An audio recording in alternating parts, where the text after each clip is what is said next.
তানাজ্জালু আলাইহিমুল মালাইকা। অবশ্যই যারা এই কথা বলতে পারবে দুনিয়াতে যে আমাদের রব আল্লাহ, শুধু বলেই শেষ করে দেবে না, টিকে থাকবে।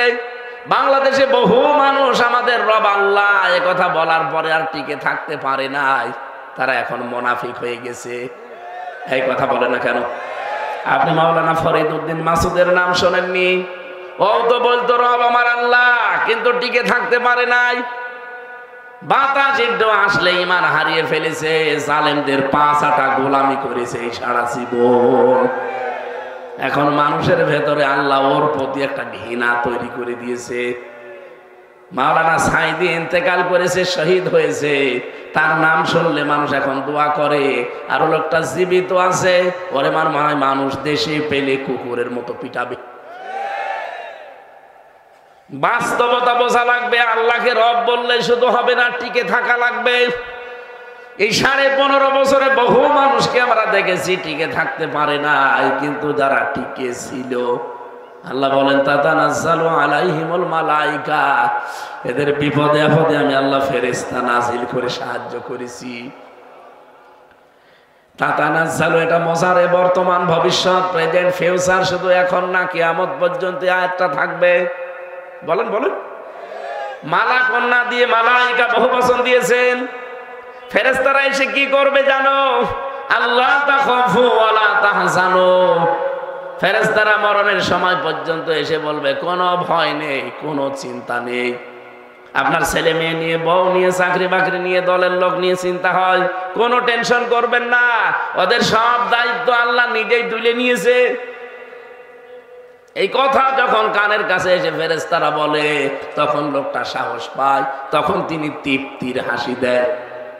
2 নম্বরের ব্যাখ্যা হচ্ছে, সামনে ফেরেশতারা এই আয়াতটা তুলে ধরে, ওয়া আবশিরু বিল জান্নাহ, ওই যে জান্নাত দেখা যাচ্ছে ওইটার সুসংবাদ দেওয়ার জন্য আমরা এসেছি। আল্লাহর কসম, শহীদ মীর কাশেম আলী, শহীদ আব্দুল কাদের মোল্লা, এই 2 জনের ব্যাপারে আমি নিজে দেখেছি, শুনেছি কারারক্ষীর কাছে, কারণ তারা আমার দায়িত্বে ছিল। ওরা যা বলেছে আমি আয়াতের সাথে মিলিয়ে দেখেছি। ফেরেশতারা অবশ্যই তাদের কানের কাছে এসে এই সংবাদগুলো শুনিয়েছে। এই জন্য 3 ঘন্টা পরে যার ফাঁসি, সে হাসতেছে। মনের ভেতরে কোনো দুঃখ নেই, কোনো আফসোস নেই, চেহারার ভেতরে কোনো চিন্তার ছাপ নেই, কোনো দুঃখের ছাপ নেই। মনে হচ্ছে শ্বশুর বাড়ি যাওয়ার জন্য নতুন কাপড় পরে রেডি হয়ে গেছে। আরে ভাই, ফেরেশতারা কিছু যদি নাই বলবে, মুখে হাসি আসলো কোত্থেকে? 3টা বছর তো আমিও ছিলাম, আমি দেখেছি। আমার হাসি দূরের কথা, কোনদিন মুখ মলিনি যায়নি। তারপরেও তো আমার বাইরে সবাই ছিল, কোনো অসুবিধা হয়নি। আমার বাইরে আমার মা বাবা দিব্যি বেঁচে আছে, আমার শ্বশুর শাশুড়ি ধনী মানুষ তারা, আমার স্ত্রী লেখাপড়া জানা মানুষ, অনার্স মাস্টার্স করা। আমার যা সম্পদ আল্লাহ দিয়েছে, আমি না থাকলে ওর অসুবিধা নেই, মরণ পর্যন্ত এমনি চলতে পারবে। শুধু একটা বিয়ে করা লাগবে, না অসুবিধা কি, আমি মরে গেলে করবে। তারপরও আমার যে চিন্তা, টেনশনে 24 ঘন্টা, কারণ আমি যোগাযোগ বিচ্ছিন্ন ছিলাম। ফাঁসির কন্ডেম সেলের ভেতরে আমার ওরা 24 ঘন্টা তালা লাগিয়ে রাখতো, না কোনো জায়গায় যাওয়া যাবে না আপনার। মাঝে মাঝে কথা বলে কিছু টাকা পয়সা, আপনাদের টাকা চলে না, সিগারেট চলে। কারারক্ষীদেরকে দিয়ে সিগারেট কিনিয়ে নিয়ে আসতে বলতাম, ভাই এটা আপনি রাখেন, আর একটু আমার হাসপাতালে নিয়ে চলেন, আমি আল্লামা সাইদির সাথে একটু দেখা করে কথা বলবো, কারণ ওনারে মাঝে মাঝে হাসপাতালে নিয়ে আসতো। এই সুযোগটা পেয়েছিলাম কয়েকবার। আর এটিএম আজহারুল ইসলামের সাথে তো আমি 3টা বছর প্রায় ছিলামই, ওনার সাথে প্রায় 200-300 দিন একাধারে কথা বলেছি। বাকি সময় দেখেছি আমার টেনশনই কাটে না, টেনশনই কাটে না। বাইরের কথা মনে উঠলে আমার কান্না লাগতো, যে কি গো, কোনোদিন মনে হয় আর বাইরে যেতে পারবো না। আর ওনাদের মাত্র 3 ঘন্টা বাকি আছে, হাসতেছে, কোনো চিহ্ন নেই, শরীরের ভেতরে কোনো ছাপ নেই। এমনি এমনি এগুলো হওয়ার কথা না, আর এটা বোঝানোর বিষয় না। অবশ্যই আমার আল্লাহ রব বলে টিকে থাকার কারণে ফেরেশতা পাঠিয়ে সুসংবাদ দিয়েছেন। রব্বুল আলামিন বলেন এতটুকুই ফেরেশতারা শেষ করে দেয় না, তখন শেষ কথা ফেরেশতারা বলে আল্লাতী কুনতুম তুআদুন, আল্লাহ যে জান্নাতের ওয়াদা করেছে এই সেই জান্নাত তুলে ধরলাম, আপনি এটা দেখতে থাকেন আর আসতে থাকেন। নাহানু আউলিয়াউকুম ফিল হায়াতিদ দুনিয়া ওয়া ফিল আখিরাহ, দুনিয়ায় আপনাদের আমরা বন্ধু ছিলাম, কিয়ামতেও আপনাদের বন্ধু থাকবো। আবশিরু বিল জান্নাহ আল্লাতী কুনতুম তুআদুন ওয়ালাকুম ফিহা মা তাশতাহি আনফুসুকুম ওয়ালাকুম ফিহা মা তাদউন, এমন জান্নাতে আপনাদেরকে আমরা পৌঁছিয়ে দেওয়ার জন্য এসেছি যে জান্নাতের ভেতরে যাওয়ার আগেই জিনিস পাওয়া যায়। বলেন সুবহানাল্লাহ। নুজুলাম মিন গফুরির রহিম, দয়াময় আল্লাহর পক্ষ থেকে এটা একটা মেহমানদারি। আল্লাহ যেন এই মেহমান হিসাবে সবাইকে কবুল করেন। বলেন আমিন। সূরা বাকারার 278 নম্বর আয়াতটা আমরা পড়েছিলাম। আমি আবার বলছি, হেদায়েত আমি সাথে করে নিয়ে আসি নাই। যারা ভালো হওয়ার নিয়তে এসেছেন, মন যদি আপনার থাকে, আজকে মুমিনের 7 দফা কর্মসূচি কোরআন থেকে শুনবেন, আশা করছি আপনি হেদায়েত পেয়ে যাবেন। কিন্তু মন যদি না থাকে, হামজানা কাবা শরীফের ইমামও যদি ডাক্তার মিজান সাহেব নিয়ে আসে, আপনার কিছুই হবে না। তারা হেদায়েত কার হাতে বলেন তো? আপনার মন শুধু আল্লাহ দেখবে। আবু তালেবের মন ছিল না, এই জন্য আল্লাহ নবীর আপন চাচা হওয়ার পরও হেদায়েত দেয়নি। কথা বলেন না কেন? হযরতে বেলালের মন ছিল কোথায়? ইথিওপিয়া। সেখান থেকে আমার আল্লাহ তাকে হেদায়েত দিয়ে কালো মানুষটাকে একেবারে আলো বানিয়ে দিয়েছে। হযরতে বেলালের সম্মান আল্লাহ এত বেশি দিয়েছেন, বিশ্বনবী বলেন আমি যখন মেরাজে গিয়েছি তখন আমার ভয় লাগছিল, হঠাৎ আমি বেলালের পায়ের আওয়াজ পেলাম, ভয়টা আমার দূর হয়ে গেল। দুনিয়াতে আসার পরে বেলালকে মাঝে মাঝে বলতাম, কি করো এত? বলে হুজুর আমার তো সব আমল আপনার জানা, পার্সোনাল আমল এতটুকু আছে, আমি বিনা ওযুতে থাকি না পারতপক্ষে, আর মসজিদ দেখলে আমি দখলুল মসজিদের 2 রাকাত নামাজ পড়ি নেই। বিশ্ব নবী বলেন বেলাল এই আমলটা ছাড়বা না। আমি জান্নাতে জাহান্নামে মিজান পুলসিরাতের আল্লাহর এই নিদর্শনগুলো দেখছিলাম। এমন একটা জায়গায় আমি গেছি যেখানে সিদরাতুল মুনতাহা বলা হয়। আমার ভয় লাগছিল, আশপাশে কেউ ছিল না, হঠাৎ দেখি তোমার পায়ের আওয়াজ পাওয়া যাচ্ছিল। তোমাকে আল্লাহ এমন জায়গায় পৌঁছিয়েছে, কোনোদিন এই 2টা আমল ছাড়বা না। বলেন সুবহানাল্লাহ। এজন্য হেদায়েত আমি হাতে করে নিয়ে আসতে পারি না, এটা আমার হাতে নেয়। কার হাতে? আজকে মুমিন আপনি দাবি করছেন আপনার এই 7 দফা কর্মসূচি দুনিয়ায় থাকা লাগবে।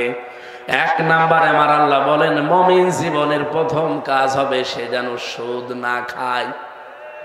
এদেশে তো সুদ নেই। যতদিন যাকাত ভিত্তিক অর্থনীতি এদেশে কায়েম না হবে ততদিন 100% সুদ বন্ধ হওয়া সম্ভব না।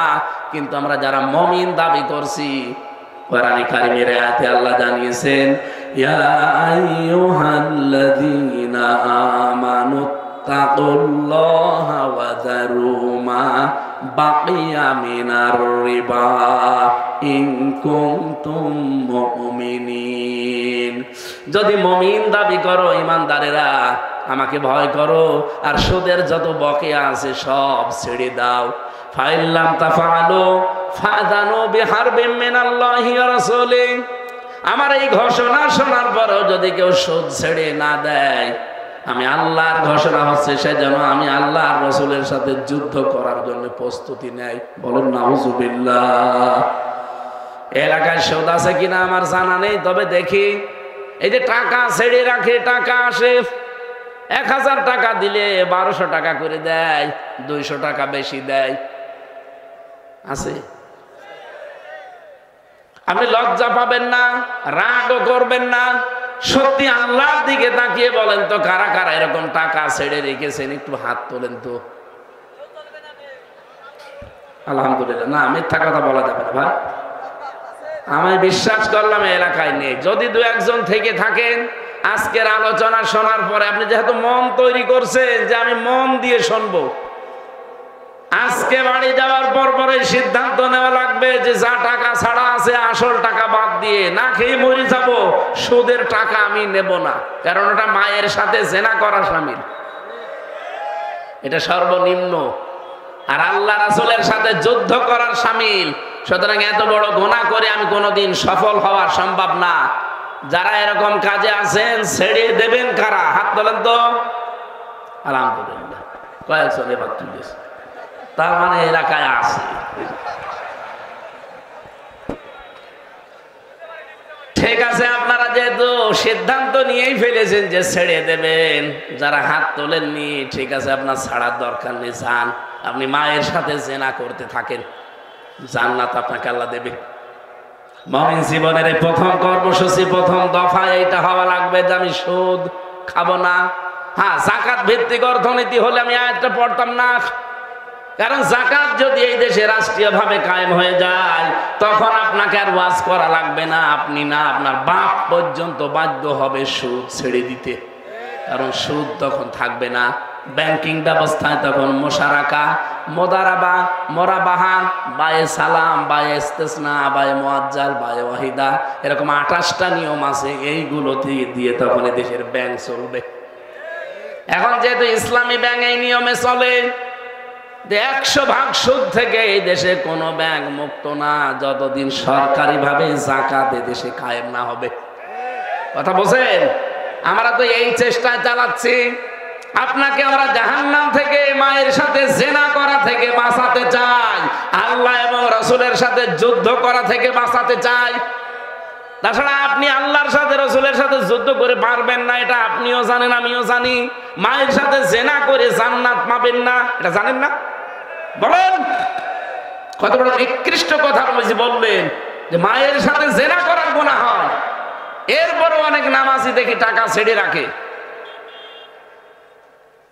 কুষ্টিয়াতে আসরের নামাজ আমার সাথে পড়ে বড় বাজার থেকে এনএস রোডে ঘুরতেছে, দোকানে দোকানে যায় আর দাঁড়িয়ে থাকি ওই কোনায়।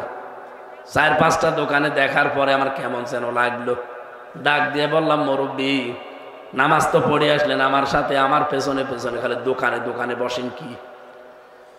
কথা বলে না, আমার কাজ আছে। কাজটা কি? পরে এই দোকান থেকে ওই দোকানে চলে গেল, কি যেন হাতের ভেতরে দিল। দোকানদার আমারে বলছে, হুজুর উনি টাকা ছেড়ে রাখে মাসে মাসে, প্রতি মাসের এই তারিখে আসে টাকা তুলতে, 1000 টাকায় 200 টাকা বেশি, ওই টাকা উনি তুলতে আসে। মনে মনে ভাবলাম, আল্লাহ, কেবল নামাজ পড়ে আসলো আসরের, আর দোকানে দোকানে কালেকশন করে বেড়াচ্ছে সুদের টাকা। এটা শুধু কুষ্টিয়াতে আছে, বাংলাদেশে আর কোন জেলায় নেই। কত বড় বড় দাড়ি রাখে, কত বড় বড় টুপি মাথায় দেয়, দেখলে মনে হবে যে জিবরাইলের ভাই, অথচ সুদখোর। এক কথা বলছে না কেন? আপনি না খেয়ে দরকার মরে চলে যান, যান, সুদ খাওয়া যাবে না ভাই। মুমিন জীবনের এই দফাটা 1 নম্বরে নেওয়া লাগবে আমাদের। 2 নম্বরে আমি পেয়েছি মুমিন জীবনের দফা হিসাবে সূরা আল ইমরান 102 নম্বর আয়াতে আল্লাহ জানিয়েছেন আনুগত্য, আত্মসমর্পণ, এটা করা লাগবে তোমার জীবনে। ইয়া আইয়ুহাল্লাযীনা আমানুত্তাকুল্লাহা হাক্কা তুকাতিহি ওয়া লা তামুতুন্না ইল্লা ওয়া আনতুম মুসলিমুন। ওহে যারা ঈমানের দাবি করো, আমাকে ভয় করো, ভয় করার মতো আর মুসলমান না হয়ে মরবা না। তার মানে আত্মসমর্পণকারী হওয়া লাগবে আপনাকে। এখন আপনি আত্মসমর্পণ করবেন কোথায়? আমাদের জাতির পিতা হযরত ইব্রাহিম আলাইহিস সালাম এটা আমাদেরকে শিখিয়েছেন। ইয ক্বালা লাহু রাব্বুহু আসলিম ক্বালা আসলামতু লিরাব্বিল আলামিন। হযরত ইব্রাহিমকে আল্লাহ যখন বলেন আত্মসমর্পণ করো, সারেন্ডার করো, তিনি বললেন আমি বিশ্বজগতের প্রতিপালক আল্লাহর কাছে আত্মসমর্পণ করে ফেলেছি। হযরত ইব্রাহিম আলাইহিস সালাম ইন্তেকালের আগে তার সন্তানদেরকে ডাক দিলেন, ওয়াসাা বিহা ইব্রাহিম বানিহি ওয়া ইয়াকুব ইয়া বানিয়া ইন্নাল্লাহা আসতাফা লাকুমুদ-দীন ফালা তামুতুন্না ইল্লা ওয়া আনতুম মুসলিমুন। এদিকে তাকান, গুরুত্বপূর্ণ এখানে কথা আছে। এটা হযরত ইব্রাহিম এবং ইয়াকুব এই দুইজন নবী ইন্তেকালের আগে তার সন্তানদেরকে ডাক দিয়ে বলেছিলেন, হে আমার কলিজার টুকরা সন্তানেরা, অবশ্যই আল্লাহ তোমাদের জন্য মনোনীত করেছেন একটা দিন। কি বলেন? বলো। এই দিন মানে রাতের পরে যেই দিন ওই দিন না, একটা দিন তোমাদের জন্য আল্লাহ মনোনীত করেছেন। সেই দিনের নাম হচ্ছে ইসলাম। ইন্নাদ-দীনা ইনদাল্লাহিল ইসলাম। আল্লাহর কাছে মনোনীত দিন, তার নাম কি? ইসলাম দীনান ফালা ইউকবাল মিন। দুনিয়াতে ইসলাম বাদ দিয়ে কোন নিয়ম নীতি দিয়ে আল্লাহকে রাজি করা যাবে? বলেন। সুতরাং আজ বাংলাদেশে যারা ইসলাম বাদ দিয়ে অন্য কোন নিয়ম নীতি চালু করতে চাচ্ছেন, আরে ভাই আপনি তো নামের আগে মোহাম্মদ লেখেন, আপনারও তো অন্তত আগা কাটা আছে। কথা বলছেন না কেন? আমি আপনাকে বাঁচাতে চাই, আমি আপনার শত্রু না। আমি দেখতে পাচ্ছি আপনি ইসলাম বাদ দিয়ে বিয়ে করেন, আপনার বিয়ে হয় না। ইসলাম